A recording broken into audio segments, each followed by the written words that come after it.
We are live now on the Conversations That Matter podcast. It's been a while since I've done a live stream, and looks like I'm already having trouble on Rumble. It's not going to Rumble, so sorry for those waiting on Rumble. I will upload it to Rumble later.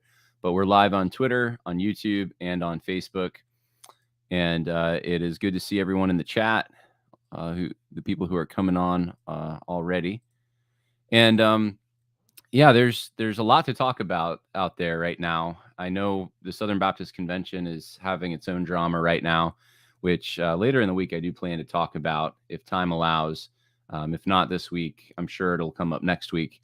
Also, I've had a number of conversations, just to let everyone know, with people from Inside Crew, the formerly Campus Crusade, the organization mostly known for college ministry, but of course they have a number of different ministry organizations within their organization. So there's a lot going on. And I noticed last week there was a lot of people were actually asking me about Robert E. Lee, because I've talked about Robert E. Lee before, and there was a lot going on with I guess it was the Charlottesville statue, which I have a picture of myself in front of it right before it was removed. They melted it down. And yeah, I have a lot of thoughts on a lot of things, but I wanted to just kind of ease back into things a little bit here and talk about something historical, hopefully helpful for you regarding the day. Today is the 31st of October.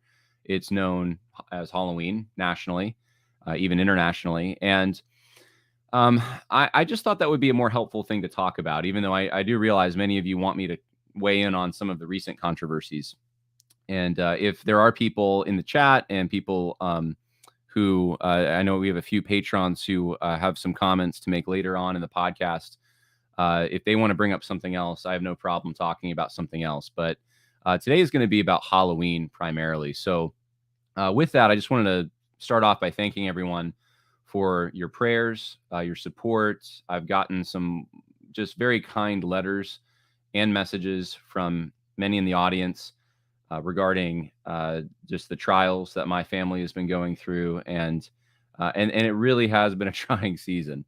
I think this is one of the saddest things, if not the saddest thing I've ever lived through. Specifically, my mother-in-law's passing. She was only 56, and so it was a little bit of a shock. And of course, I've just been spending a lot of my time comforting my wife, and the family lives.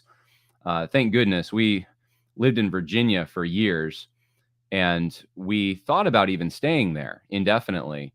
And we moved back up 2 years ago, and part of the reason was family. There were some other reasons as well. We decided to do that, and I'm just so thankful we did now. Her family's about an hour away, and the ones that were out of state flew in, and so we're able to see them. So I was driving last week just about every day out to where they live, and that's just, it's part of the healing process to be with family, people who knew her mother well. And we had I think a God glorifying funeral, and I got to share, and it was the weather was amazing too. I have to say, I think the Lord was gracious to us, because especially in the Catskill Mountains in late October, some of our worst blizzards are at that time.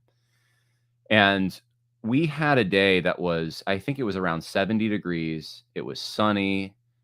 It rained very briefly and then dried right up. It was a pristine, beautiful day. One of the most beautiful days of the year with the fall foliage. And those of you who follow me on social media, I think I posted it on Instagram. No, maybe I didn't. I'm barely post on Instagram. I might have, but at very least Facebook, and I think I posted it on Twitter. You can see some of that beauty, because I took a bike ride the day before. I was just so exhausted from everything the last 2 weeks. And one of the ways I relax is I will take a bike ride, or I'll go hunting or something. And so I took a bike ride, and it was just so beautiful when the leaves start changing. So anyway, we thank God for that. And I thank you for all your thoughts and your prayers and your encouraging messages. I know many of you have gone through similar situations, and it's always helpful to hear from people like that, because you know exactly what it's like. And even if you don't, though, it's still encouraging. Speaking of hunting, I should. I was actually just outside before the podcast. I'll just say this briefly for those who appreciate the personal asides. For the first time I've ever seen this living where I live. I live in uh, Highland, which is it's not in the Catskills. I'm close enough to the Catskills. I can actually take bike rides there. I'll go. Yeah, I don't know, 35 miles or so, and maybe I'm at the base of them or something. But where I live, we haven't had issues with bears. They come down from the mountains occasionally. Well, last night, with everything else going on, right? Some of you know, I've just had a bunch of stuff. Not fire ants. Carpenter ants ate out half my closet, and as we're grieving, I'm trying to do drywall and get that all in place. And around midnight, I hear something outside, and so I look. I have a little security camera. I turned it on, and sure enough, there's a black bear, and it wasn't even a small one. It was a big black bear. I would say medium large. So I don't even know what the pound like how many pounds that would be, but I've seen other bears in the mountains, and this was on the bigger end, and it's in my trash can. And I go outside and I try to scare it away, and it's just waiting for me. It runs about maybe 25, 30 feet, and it just stops, and it sits there, and it waits for me. And I'm just like, it's like a standoff, right? It's like a Mexican standoff, and I'm waiting to see where it's going to go. And I thought it had left, and so I pick up all the trash, and sure enough, I get out there this morning. Nope, it didn't leave. It came back out and went through my garbage. So we're gonna have to double bag things. But anyway, it is bear season. I just live too close to neighbors to take advantage of that legally. Not that anyone wanted to know that necessarily, but I figured some of you might find that interesting. And it was a new experience for me. I haven't had that before. So anyway, lots of encouraging things. Thank you everyone who's in the chat right now saying encouraging things. Someone asked, I'll answer this before we get into the Halloween stuff. John, how did you and your wife meet? Man, that is a long question. It takes me sometimes like 40 minutes to tell that story, but I'll give you like the 30-second version. We actually met at a college career group between our homes. Probably, well, now I guess it would have been over 8 years ago. I was I was actually going to seminary in North Carolina, and I met her right before I left for seminary. And so it was a long distance relationship for a little bit, but then I moved back up and we got married, and we were here for a year, and then I went back down and with me, and we completed it. So my seminary career is kind of broken up because of that. But we met at a college career group. But there's some very interesting things. Hopefully, at some point, I can share on the podcast regarding that. But that's the long and short of it. Okay, let's start off with the Halloween stuff, and then I'll take some questions and comments, and we'll go from there. I want to read for you. This is a I don't know if I can pull it up. Let me see if I can pull it up.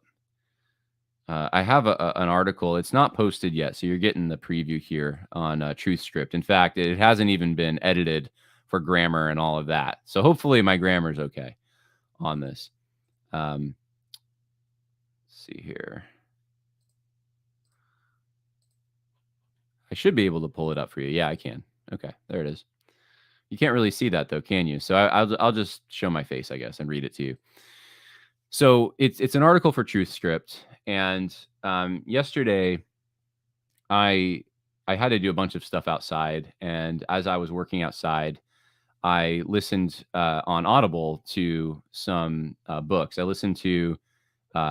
Funny enough, I've never read The Legend of Sleepy Hollow. I've seen renditions of it, and I live not far from Sleepy Hollow. In fact, up the road from me is something called the Headless Horseman, which is apparently internationally acclaimed. People come from all over the world, and they know about it in England, and it's I guess a scare park. I don't even know if you want to call it a park. It I think would belong to some farmers, but they converted it, at least this time of year, into a Halloween kind of celebration where they have like a maze you go through and people scare you, and it's ghoulish, and there's magicians, and there's all kinds of things. As a kid, apparently my wife had gone to that, and she told me, this is I guess, interesting. She said that it's not, there are things that are just kind of your standard run of the mill, innocent kind of fun things that are associated with Halloween. But they had a magician there who was doing, who was praying to something or someone before doing his tricks, and some of them were pretty crazy, like levitation and things like that. And it just gave her a creepy feeling, and they never went back. And that's the reason I'll never go to something like that. I just don't want to be associated with that. I actually grew up not. I don't think we ever celebrated Halloween. We had costume parties and harvest parties, and the church did some like reverse trick or treating, where you would go and you would try to give things to the people that I don't know if that went so well, because the standard is people are giving you candy. You're trying to give them tracts or whatever we were giving them. I was a little older when that happened. But we never like called it Halloween and celebrated Halloween, but we did, funny enough, a lot of the Halloween, like the standard Halloween things, like eating sloppy joes and pumpkin carving. And we ate candy, we dressed up in costumes, and we had a good time. And it, it's it's interesting, because as I think back, I think about like people ask Christians who didn't celebrate Halloween, do you think you missed out? And the thing is, like, I don't really think I did. I think like I actually did most, if not all, the things that a kid would consider exciting on Halloween. We didn't really go trick or treating, but part of that was there was a big scare at the time, and it's still out there to some extent, but people putting like razor blades in candy or poisoning candy. And so I think that was more of my parents' concern. But of course, they didn't want to be associated with the pagan aspects of the holiday. And I think that was wise. I think the way I brought up makes a lot of sense. But not everyone comes to the same conclusion on this. And I think it's helpful to maybe review some of the history of the holiday, how we got to the point we're at today, and then how should Christians think about that. So that's what's on the menu today. I'm going to read for you this essay, and then we're going to get to that. And for those who are waiting to come on in the chat, give me about 10 minutes, and I will go through some of this, and I'll stop halfway, and we'll and we can ask. I can answer questions or receive some comments, anything anyone has. So here's how the essay starts. It says, I said, for many Christians, especially those with children, navigating Halloween can be awkward. There are many opinions on what constitutes an appropriate level of participation. Some believers think any involvement is sinful, while others believe the holiday is harmless in its commercialized form. Many churches sponsor creative alternatives such as trunk or treat or reverse trick or treat. Children can dress up as their favorite Bible characters and use the event as an evangelistic endeavor. But what's the right approach? So when I was in Virginia a few years ago, I remember that was a big thing down there. And it was not anything like the celebrations I saw in New York. I mean, in New York, people decorate their lawn. It's ghoulish. It's more focused on the magic and the witchcraft and the darkness of the whole thing. And then, of course, in Virginia, it was more the innocent kind of 1950s Halloween. I mean, there was like one yard I can think of where they made it ghoulish. Everything else was just pretty standard costumes and that kind of thing. And churches did trunk or treats. And I never went to one. I had friends that did, though, where you could take your kids and you could bring them to the church where it was safe to get candy or whatever, they were giving out. And you would go to like different spots. So it was kind of like a safe trick or treat kind of environment. That's at least as I remember it being practiced. We had at the church I attended, a good friend of mine actually put on a Reformation fair, and I dressed up as John Knox, and I learned everything I could about John Knox. I had a Scottish accent, and then kids would come in, and it was like a little festival. They would go to different, they would play games and get candy at different booths, and they would learn about different reformers. So you had someone dressed up as Martin Luther and John Calvin and all that kind of thing. So we did the Reformation Day kind of alternative, but that was something I don't know if other people grew up with that. I mean, to me, that was something that kind of came with the resurgence of Reformed theology. Maybe 15 years ago, you started hearing about that. But before that, it was like harvest parties or trunk or treats or that kind of thing. So anyway, I think it's important to get into the origins of this because this is, I think, the main dividing line with what Christians do with this celebration, whether they abstain completely or whether they, and some of them think everyone should abstain. And then there's others who think it's fine to participate. And I think the dividing line, a lot of it comes down to what you think the meaning of the holiday is. So this is what I write. Much of the controversy surrounding Halloween stems from assumptions about its pagan origins. Many believe a direct line exists between Samhain, a Druid harvest festival, and our modern celebration. For over 100 years, sources such as Ruth Edna Kelly's Book of Halloween trace many of our modern customs, such as revering black cats, bobbing for apples, and jack-o'-lanterns, to Druid rituals. And that's one of the books that I was listening to yesterday.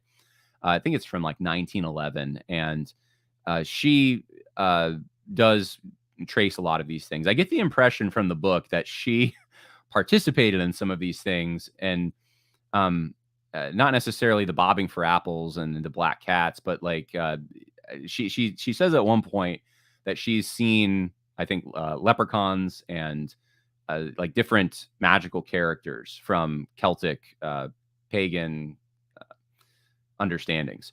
So I get the impression she is advocating it. I don't know to what extent it's a scholarly study. Some of the things I've looked at since then, because I went online and I just wanted to see like how accurate her book was, seemed to indicate that she was relying on some inaccurate sources for some of this. But some of what she says is likely true. There was a holiday Samhain, um, and there are some customs that that have made their way from that holiday, at least it appears that way, to Halloween. You could say the same thing with other holidays, though. That's the thing. It's like not unique to Halloween. Um, Even Christmas has certain elements to it in our modern commercialized form that can be traced in some ways to paganism, but they've been appropriated for Christian symbolism. So not everything, of course, but I don't buy this like, Christianity came in and turned Saturnalia into Christmas. I think Christmas is its own thing, but there are other winter holidays and customs that people had in regions conquered by Christians that got mixed in. Um, is it syncretism? That's part of the question. It can become syncretism, but if some of these things have lost their meanings completely, or they're reframed completely in Christian terms, not necessarily. The Christmas tree actually may be one of those things, and there are many Christians who reject the Christmas tree because they do think that it is tied to worship of Odin and those kinds of things. Understand that, and I respect people who have that belief. I don't believe that myself. I have a Christmas tree. I celebrate it. We have an angel at the top of ours. Actually, no, we have a star at the top of ours. Growing up, it was an angel, and now that I'm married, it's a star. But the significance of it is this is the star that the wise men followed, right? So I don't even think about it in those pagan terms at all. But I digress because we're talking about Halloween, not Christmas. And of course, some of these things I mentioned, like black cats. I mean, there's just superstition around black cats. Like if it's they do certain things, if they cross you, or if they lie down and look at you, and whatever they do, like as they interact with you, it means something about your future. Jack o' lanterns, of course. There's a Celtic, and I think it's actually this doesn't go back to the Druid, the ancient Druid times. This is more of a modern, or I should say, medieval thing, I believe. But the jack o' lantern, so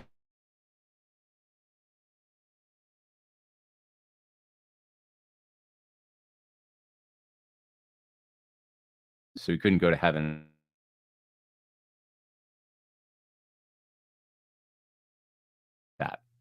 That do have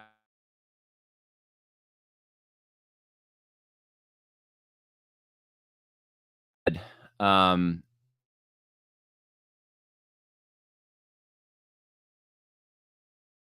claims. Kelly, who wrote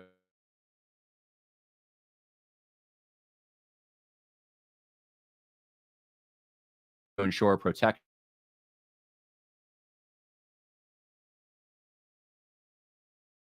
if you want to call them that, but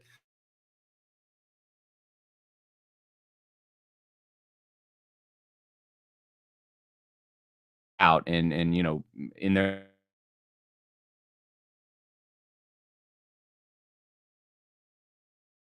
a lot of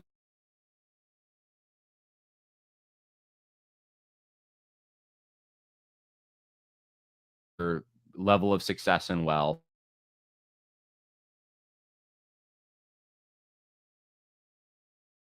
is about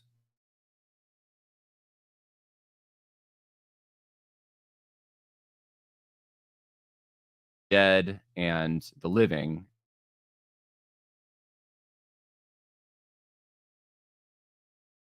world that can then give you guidance in your physical world.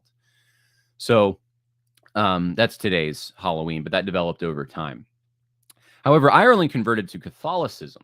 Bonfires did not include human sacrifices and instead commemorated All Saints' Day and All Souls' Day, where they signified the light souls followed to paradise.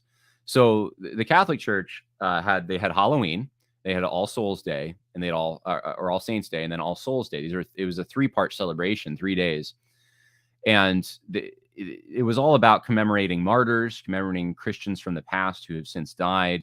A memorial service, really. Christians opposed to Halloween, view this Christianization as a foolish attempt to mix Christian and pagan practices. While there may be some truth to this narrative, it does tend to oversimplify centuries of development, though. Many of the traditions associated with Halloween are uniquely connected to Christendom. The term Halloween itself, All Hallows' Eve, communicates Christian assumptions concerning death. It's a holy evening, set apart. The sharing of soul cakes, they're called, to commemorate Christians who passed away, is as likely a story as any for the origin of trick or treating. So the Christians would share baked goods, but they were in memory of people who had died. Many of the images and sounds we associate with Halloween, such as graveyards and church bells, did not exist in a pagan context. In fact, church bells, in most of the Halloween music you hear, even the spooky advertisements, it all has these bells. That likely traces back to the celebrations, the Christian celebrations surrounding this, where they would ring bells for those who had passed away. And so it's a commemoration, it's a memorial, but of course, all of this is now mixed in. Robert Davis from the University of Glasgow believes that almost every feature of the pagan explanation of Halloween evaporates in the face of detailed inspection. The Samhain celebration contained neither veneration of the dead nor supernatural activity linked to the temporary proximity of the otherworld, nor other features intrinsic to the holiday. In other words, there are many experts out there today, not even Christians necessarily, but just historians who say it's the other way around. It's not that the Christians Christianized Samhain. It's actually that the Christians were the ones who first came up with Halloween, All Hallows' Eve. And then it was pagans who have then appropriated it by mixing in similar pagan festivals like Samhain that existed around the same period of time and connecting them in some way. And so there's a paganization going on, not necessarily a Christianization. That's an interesting thought. I didn't know about that until very recently, but it looks like the more serious historians actually who have really looked into this believe that that's the case, and that the sources that pro-pagan people are relying on to show that Halloween was Christianized, it was originally pagan, they're actually relying on really scant evidence. They don't really have it. It's a lot of assumptions. There's a particular gentleman, I can't remember his name, in the 17th or the 18th century, who I guess a lot of this stems from, and he wrote down history of the Celtic peoples, and it was Ireland specifically, and most of it was his opinion. It was assumptions, and they're relying on that. They're relying on source. In other words, they don't have primary sources for a lot of this stuff, and not a lot was written down. We don't have an extensive record of these things. We don't know a lot about the Druid, the Druids and what they did. Really past, it's the Middle Ages, really, when we start even seeing sources, when others come in and start studying them. So a lot of this is speculation. I'm going to stop there before we get into the modern celebration and just take some questions. Well, I noticed there were two, when I started there were two patrons, and they're since gone. And I'm sorry if I went on for too long. I maybe scared them away. But if they're listening still, If you're a Patron, feel free to jump on and we can talk about this stuff. Yeah, and Anita Smith says Guy Fawkes Bonfire Night. That's absolutely true. The Guy Fawkes celebration in England is probably more the source of the bonfire stuff today. It's probably not as much the now you could say that maybe they got it from more pagan sources, but the Guy Fawkes celebration is a Protestant celebration. Robert Sparkman says, I think Jacob Grimm and Alexander Hislop were the two that spread a lot of bad history. Could be. I don't remember seeing those names, but it could be. Yesterday, Kathy Hart says, it just hit me as we gathered some German foods to celebrate Reformation Day today that this is a holiday that I am thankful to celebrate, especially now that we are Reformed. And that I do like. I mean, even if you do something for Halloween, I do think Reformation Day is worth celebrating. And it's bigger in some homes than in others, and some churches than in others. Someone says the live stream is having issues. If any of you are seeing that, please let me know. I don't see anyone else saying that. Oh, so Anita Smith says it started getting choppy, so I don't know what's going on there. That's okay. Well, hopefully this is recorded and I can re-upload it if we have some problems with it. Sorry about that, guys. We're going to keep going here. And if anyone has questions, feel free to put them in the chat. And we're going to talk about the modern celebration of Halloween.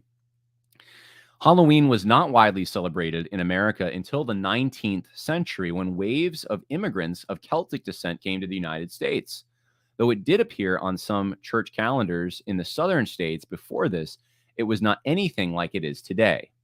The Puritans of New England completely rejected the holiday, as they did Easter, Christmas, and New Year celebrations, with their ties to paganism, Catholicism, and purportedly sinful customs such as dancing and plays.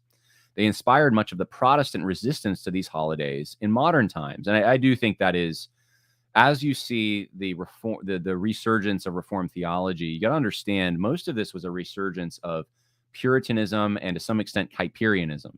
That's what I've seen, at least, mostly the Puritanism in the Reformed world today, which many of you listening are impacted by. And thank God I'm impacted by it too. I mean, this was a resurgence of the tulip and even the five solas.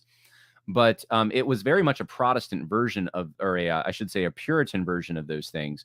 And I don't think it's a coincidence you notice that Christians, more and more Christians, taking stands against Halloween and Christmas, and substituting things like a Reformation festival of some kind, which isn't wrong. But I do think that is probably part of the reason for it. The Christmas stuff, I should clarify, it's not that they don't celebrate it. They just don't take part in, well, some don't. Some don't celebrate it. Some just don't take part in what they consider pagan aspects of it. So this was unique to New England. This was kind of honestly, it's kind of an unusual thing, at least when it comes to Christmas, to not celebrate these things. In the South, you did have more of that. And it's ironic because today, the Northeast, with its lore of witches and ghosts, such as in Salem, Massachusetts, or Sleepy Hollow, New York, is internationally recognized as a place that takes the holiday more seriously than other regions. In other words, if you want to celebrate a real authentic Halloween, you go to the Northeast, you go to Salem. I went to Salem years ago, not for Halloween, but I didn't go to there's a big witch, pro-witch presence. I mean, this is where the Salem witch trials happen. And so, but it's become kind of like a mecca for people who are interested in witchcraft. That's where they go. And the area I live in right now, Hudson Valley, is just like that. Lots of witch stuff. I mean, I've talked about it before in the podcast that I was even surprised in the last few years. There's been such an increase in witch shops and witch books and books on spells and crystals and all of these things. And it's obvious to me that we live in a post-Christian era, but secularism was not a viable option for spiritual beings, because people are spiritual beings, and it only worked as a transition from Christianity to the paganism that's reemerging. A lot of it's new. It doesn't have like big connections to what they think it does, like Druids. It's modern inventions, but that's what's happening, and that's where people come to celebrate Halloween in its most ghoulish and spiritual form. Now, my own experience living in North Carolina and Virginia, around this time of year is that New York takes this much more seriously, but it's picking up steam around the entire country. Just check this out. From 2005 to 2023, Americans increased their Halloween spending fourfold. It was, I believe, around 3 billion in 2005. It is over 12 billion today. It's not a long period of time. I mean, that's in my lifetime, and it has become such a bigger holiday than it used to be. And the holidays changing as well, whether the innocent costumes of parties for children or morbid spectacles for adults. The commercialized American Halloween phenomenon is a recent development that includes aspects from previous harvest, pagan, and Christian celebrations mixed with elements from Victorian literature and modern film. So you have things like Frankenstein and Dracula and all these scary monster stuff also coming in, slasher movies that are becoming part of the Halloween lore. What the baby boom generation considered a traditional celebration of cowboys, princesses, and candy corn is increasingly focused on witches, magic, and alcohol. Now, I'm going to address the freedom in Christ issue in a moment. But before I get there, I want to go to Kim Murphy, who is waiting there to make a comment or ask a question. If you turn your mic off, Kim, I'll come to you. So I'll give you a minute to do that. But I want to share with you a sponsor for this podcast as well. And that I thought I had that queued up, but I I replaced it. Hold on. Here it is. It's Fox and Sons Coffee. Fox and Sons Coffee. And in fact, I am drinking. I'm not a coffee drinker, but as you can see, I'm actually drinking from my mug some Fox and Sons coffee right now. Here's what it looks like. I'm drinking the Mexico blend. I actually like this, to be honest with you. I don't usually like coffee, and I don't drink coffee. I'm a tea guy, more so. My wife actually started making chai lattes every now and then. I think those are good, but apple cider this time of year, maybe some mint hot chocolate. But I've never been a big coffee guy. And my wife, though, I mean, she needs it to survive. Anyone else like that? You get up in the morning and you need it.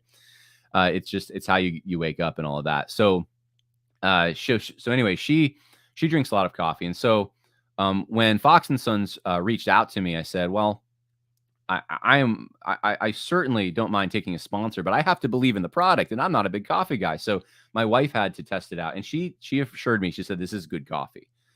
She likes it. She appreciates it. And if you go to foxandsons.com, that's foxnsons.com, you will find ways to purchase, but you'll also find the story. And that's what I'm more interested in. Steven, who reached out to me, is the founder of Fox and Sons Coffee. And he says, when I was growing up, I would often go to work with my dad on Saturdays. Those were special father and Sundays. We would go out to breakfast, and he would let me have a cup of coffee. And so it reminds him of his dad. It reminds him of his growing up. And coffee was a big thing in their family. And so that's part of his passion. And he has a number of different flavors.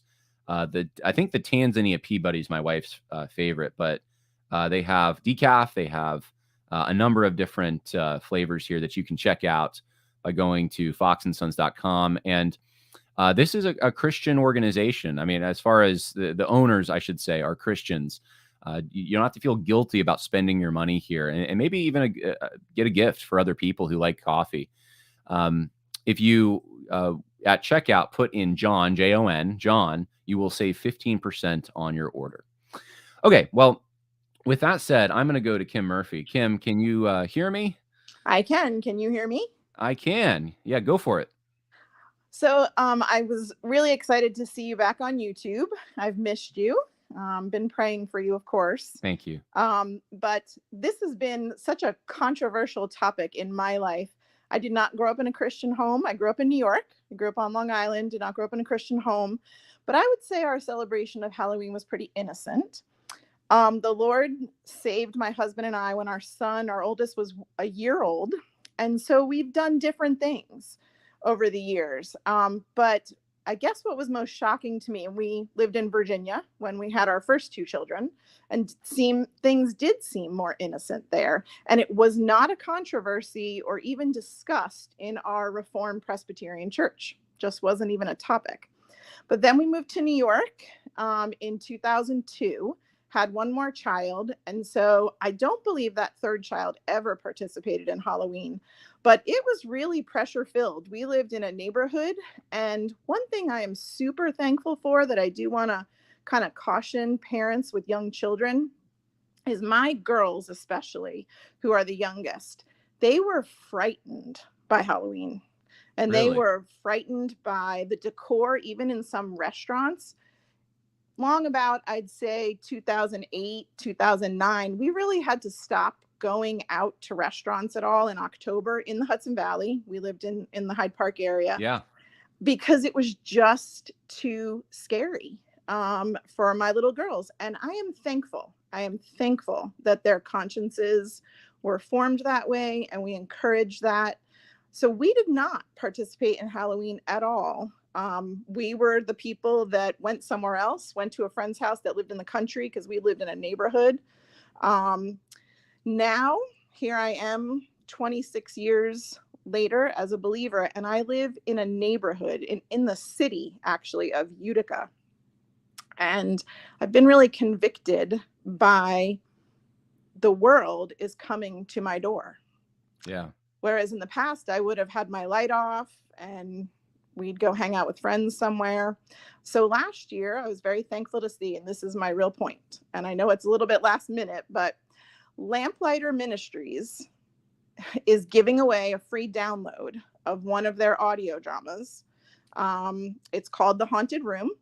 It has a fabulous gospel message, as all of Lamplighter Ministry audio dramas do. And you can print off postcards, or you can just print it off on paper, whatever you want to do. It has a QR code, but they've made postcards for people. So if you go to lamplighter.net, you can find those. You can print them off, and I will be giving those out tonight, along with some candy. That's great. I don't say Happy Halloween. I really try not to give any lip service to any of that. But I'm also, my children are grown. Nobody's, my little children are not here. I don't know that I'd participate with little children. It's a very interesting topic. Yeah. So you did substitutions, I'm assuming, like harvest parties, things like that. We did some. You know what? Some of my friends, and you would know many of them. Probably, yeah. The homeschool community in the Hudson Valley. Some people really, we got into discussions where even that was kind of giving in to the world. So we really we had plenty of people, the area that lived in the country where nobody's going to come trick-or-treating at your door. And we'd really just have our own fun night. We would just gather with a couple of other Christian homeschooling families. We'd order pizza. We bought our kids candy.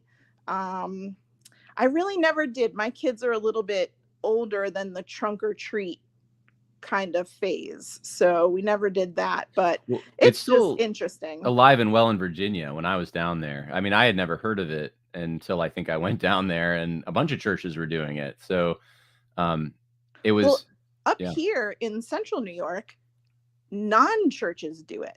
Just all kinds of groups, and I don't know, but I see lots of advertisements for trunk or treats, but people will they go all out decorating their trunks, but they're evil decorations and frightening decorations. So I don't know. I'm really conflicted. Believe me, a good part of me wants to turn out my front porch light and go watch a movie in my bedroom on the laptop with my husband and, just pretend it doesn't exist. But then I have read from solid believers, I have read things about the world is coming to your door.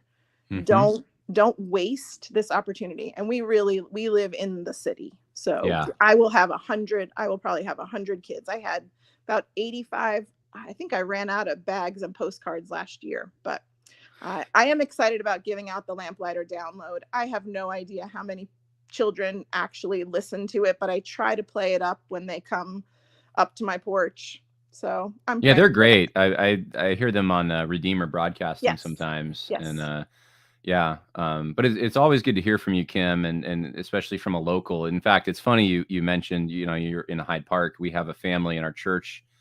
You probably know them. I won't mention them on air, but they're in Hyde Park, and I know my parents are going there, and I think a number of other people from the church, because they have such a huge, massive volume of people that come to their door, and they're going to all help give out, I guess, gospel tracts along with the candy.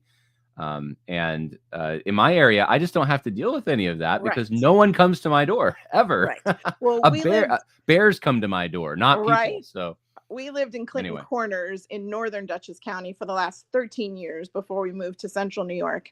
And same, it was a country road, nobody came by. So that's why we could hang out with our friends. But I will say I loved I forget who you were talking about.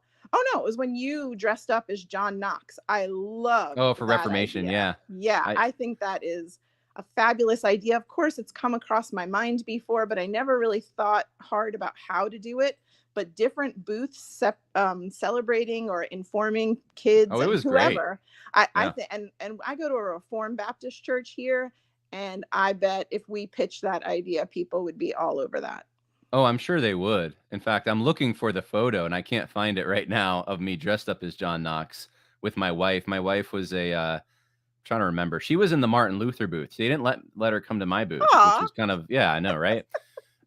She but she was dressed up, I think, as Martin Luther's wife or something. So um it was just fascinating to watch that. It was very successful. I mean, kids came from all over, and they had just as much fun because they're playing different, oh yeah, like pin the tail on the donkey becomes pin the theses on the door, yeah, things oh like yeah. that.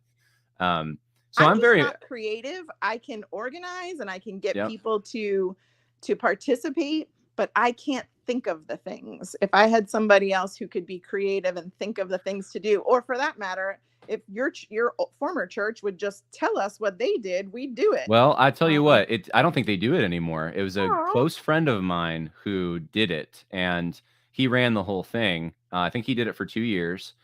And I'm sure that he would be happy because he loves the Reformation to talk to anyone and give them the ideas he had. So if anyone reaches out to me, I will give you his email privately, and you can hear from him how he set it up. He did a great job. So I'll send that to you, Kim.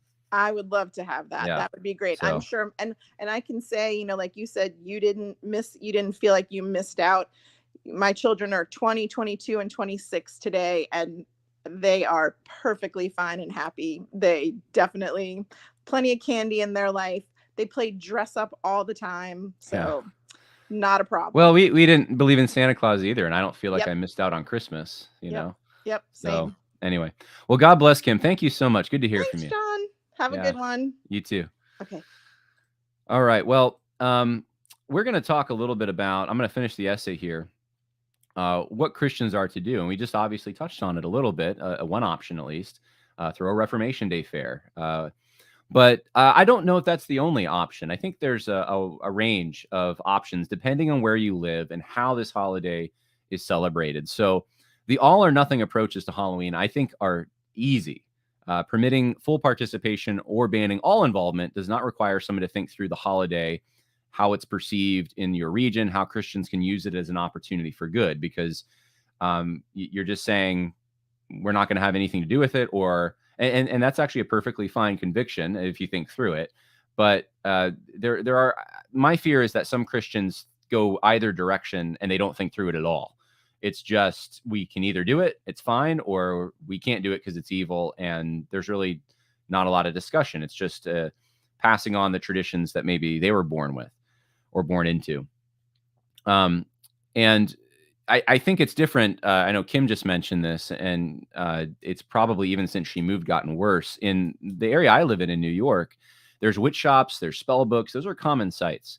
And Christians, I think, need to be careful with community holiday celebrations in a context like this, especially because it is not the same as Virginia, and I shouldn't say Virginia because parts of Virginia are probably just like that, but in, like Lynchburg, Virginia, Western Virginia, in an Appalachian region, I don't think it's going to be quite the same. And so maybe you can participate in a community event in one of those areas, but here it's a little different. And so I mentioned earlier that many members of my own church stay home. They hand out tracts with their candy to trick-or-treaters. That's the way they participate, and that's it. There are other places where Halloween is not as attached to paganism. And it may be possible for Christians, I think, in those situations to go to community events, which are not much more than harvest parties with costumes. I mean, there's nothing wrong with that innately, right? And there are a variety of ways to celebrate the day and a range of ways, I think, to be involved. So, of course, if someone's conscience does not allow them to participate in any way, it is better to forego the celebration altogether, since whatever is not of faith is sinful. And Christians who have this conviction should be careful. They do not bind the consciences of others, though, other believers who do not share the same conviction. So you think of the meat sacrifice to idol issue and how the Christians who participated in that were not directly participating in the sacrifice. They were benefiting, though, from the meat, because then there was nothing evil about the meat.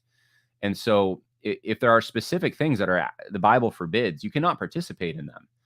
There are some Christians, though, who have the conviction that I can't, this is a tangential connection of some kind, or I'm not directly connected, I'm not directly in sin, but it's too close.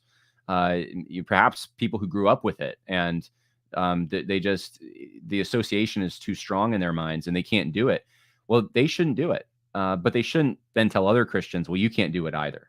You can't go dress up. You can't bob for apples or whatever it is because I have this conviction. So it is important, I think, at this juncture to remember that while Christians were permitted to eat meat sacrificed to idols, they were not allowed to directly participate in the sacrificing. And any celebration that includes seances or Ouija boards or drugs or other sinful activities are certainly off limits, as are celebrations that glorify evil. And I think that last part is where a lot of this is going. And a lot of Christians, I think Kim included in this, feel like, man, I don't know if I can participate. It's so ghoulish. It's not even cartoon skeletons anymore. It's like bloody depictions that are just, they scare the little kids. They scare adults sometimes. I mean, they're just as grotesque as can be. And that's now becoming common fare. And so, even if you go to like a celebration, like say a community celebration where they have all kinds of different Halloween themed things there and they're innocent, you're still going to see some of that stuff. And so, that just takes, I think, some discernment and some just wisdom to see what does it look like in your community? Is that the way the Halloween is celebrated? And if so, maybe that's not something to be involved with as much. So Halloween presents Christians with choices and opportunities and levels of participation that will likely look different in different homes, towns, and churches. In places where the Christian population is small, other community organizations will likely control the nature of public festivities. But in areas where there is a strong Christian presence, there are other options. And this is what I want to get across a little bit and maybe get people's wheels turning for next year. Christians band together to restore aspects of All Hallowtide, which is the 3-day celebration. You have Halloween, you have All Saints Day, you have All Souls Day. They can make a return to that if they want to. They can also, if they don't want to do that, they can emphasize Reformation Day as an alternative if they prefer. If, as many historians believe, Halloween was a Christian holiday hijacked by pagans, there is no reason Christians cannot reclaim the day for their own purposes. And perhaps some of the commercialized American staples, such as costumes and candy, can be mixed in with that. But whatever approach Christians take, there are many options approaching the holiday with confidence and conviction. So that's the article that I wrote about Halloween. That's my, at least the way that I approach this holiday. I think that there are multiple ways to approach it in good conscience. And I think Christians need to exercise discernment. And so for some, it may be not participating at all. For others, it may be just using it as evangelistic opportunity. For others, it may be having an alternative. And for others, it may be it's innocent enough. We can participate in the innocent side of this holiday. And maybe even hearken back to the Christian roots of the holiday without participating in the pagan stuff. So that's where I land on it. And that article should come out later today. And it's not posted on the TruthScript website right this second, but it will be later today. Right now, we have a Reformation Day article I encourage you to check out. And I should say this too. I meant to say this a while ago in the update that I gave last week or 2 weeks ago. TruthScript really is the continuation in many ways of what I've been trying to do on the podcast. It's the more institutionalized form. with more cooperation. It's 501c3. When this podcast ends, if it ends, but when at some point it's going to be scaled back more than it is now. I still think there's some fights out there that I need to participate in, and I need to get some books out there. At least one. I think I have at least one left in me. And so don't think I'm going away right this second. But as I said in the update 2 weeks ago, things may change on this podcast a little bit. I may get rid of Twitter. I've been thinking about it. I don't know if I can just stay on there without the hard part for me is participating in the food fights, and if I can have self-control, I think it'd be fine, but I have a hard time with that. So whether I get rid of it or not, and whether I scale back the podcast or not, the theology, the truth, the mission, all of that's going to go on. And TruthScript is one of those manifestations where you're going to find solid content, not just from me, but from others, not just articles like I just read to you that I wrote, but from other people who have similar beliefs to you. And we really want to get something out there that's an alternative to the Gospel Coalition. So I don't see any of the money personally that comes into the TruthScript website, but it all goes to build TruthScript up, to make the website better, to plan events. And we have some events planned for next year. And I just want to thank you for those who do contribute to what I'm doing, but also see the usefulness in TruthScript. And so I would encourage you to, check that out, get on the email list. The articles that come out of TruthScript are great. I have a couple other things I'm doing too, just to give everyone an update. I probably later today, if not today, tomorrow, I am going to start the heavy editing process for the 1607 project. We have a rough cut and it needs to be scored. A B-roll has to be added, but I am starting that and it will be released in February. So I have a firm time, end of February, it'll be public. You can watch it. And that's going to take up a lot of time, because I don't usually do all the B-roll and a lot. I'm doing a lot of the heavy editing for this. So, and I did all the filming. This is very much something that I've been participating in very directly. And so, part of your support for what I'm doing also goes to stuff like that, which you'll find out more about next year when it comes out. Maybe I'll show you some clips on the podcast. But all that said, I appreciate everyone's kind words, and it just means a great deal. And if there's any questions or comments, I'm just going to go through those real quick and see if I can answer whatever people have out there. Someone asked, Matthew Fletcher asked, should Christians push the horror of the holiday? The Bible and the world are filled with horrors. Demons and dark forces exist. Non-believers are going to hell. How do we enter into this? That's a good question. So is there a way to even take the demonic end of it and I guess recognize it somehow? I suppose so. The thing is, Kim talked about how her kids were scared of these ghoulish depictions. And the thing is, in the world, more and more, you can't avoid it. There was a time I think you could, and now in certain areas, you can't. In my area, you cannot. I can't go into the grocery store and not be greeted with something ghoulish. And so what do you do when that happens? And I think preparing your kids for that is important. Teaching them the truth from the Word of God of what demons are, how they deceive, how they love death, and how they kill, steal, and destroy. That's why they're evil. We don't celebrate them. But we do not fear them. We fear God. We have a healthy respect in that we're not going to be wise towards evil. We're going to be innocent towards evil and wise towards good. But James 4:7 says, you submit to God, resist the devil, he flees. And so we know that the God we worship is bigger than those things. So I think that's the message that kids need to hear this time of year when they're seeing those things. And maybe that can create an opening. But as far as celebrating them, that's not an option, I don't think.